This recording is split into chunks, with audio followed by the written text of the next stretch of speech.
දෙසිය T20 cricket දිව්‍ය පළමු වතාවට අංක 5 ස්ථානයේ ක්‍රීඩා කරමින් පැතුම් නිසංක IPL වේගවත්ම අර්ධ ශතකය රැස් කිරීමට අද සමත් වුණා.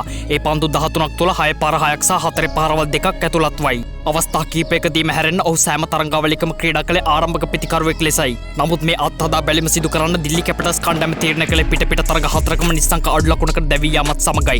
IPL පුහුණුකරුවන් ශ්‍රී ලංකා ක්‍රිකට් වලට මේ පෙන්වා දුන්නේ අසාර්ථක අවස්ථාවලදී ක්‍රීඩකයන් කොහොමද යොදාගන්නේ කියන දෙයට එක් උදාහරණයක්. මේ ඒ ගැන දිල්ලි පුහුණුකරු පැවසූ ආකාරයයි. කණ්ඩායමක් විදියට අපි මෙවර ගත්තු දුර්වලම තීරණය ආරම්භක පිතිකරුවන් තෝරා ගැනීම. අපි නැවත නොගැලපෙන කම්බිනේෂන් එකක් බිල්ඩ් අප් කරන්න ගිහින් පොයින්ට් ටේබල් එකේ පහළටම වැටුණා.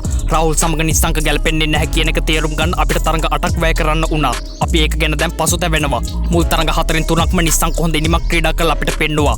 අත්දැකීම් එක්ක ඔහු මේ වේග රටාවට ඉක්මනින් ඇඩ්ජස්ට් වෙනවා කියලා. අපිට තිබුණ අවශ්‍ය නම් ප්‍රතිව් වගේ ක්‍රීඩකෙක් එතෙන්ට රීප්ලේස් කරලා උනත් බලන්න. හැබැයි අපි නිසංක ගැන බලාපොරොත්තු අත්හැරියේ නැහැ. ප්‍රතිඵල අපේක්ෂාවකින් තොරව අපි තරඟ 4ක් ඔහුට ආරම්භක කඩුලේ රඳවලා බැලුවා. අපෙන් කළමනාකරුවන් පවා ඇසුවා නිසංක වෙනකොට අපි ප්‍රතිව්ට chance එකක් දීලා බලමු කියලා. අපි ඔවුන්ටත් කිව්වේ නිසංක කඩුලේ තියාගන්න එක අපේ plan එක කියලා. ඔහුට පුළුවන් එක දිගට වැටෙන කඩලු අල්ලන් ඉන්න.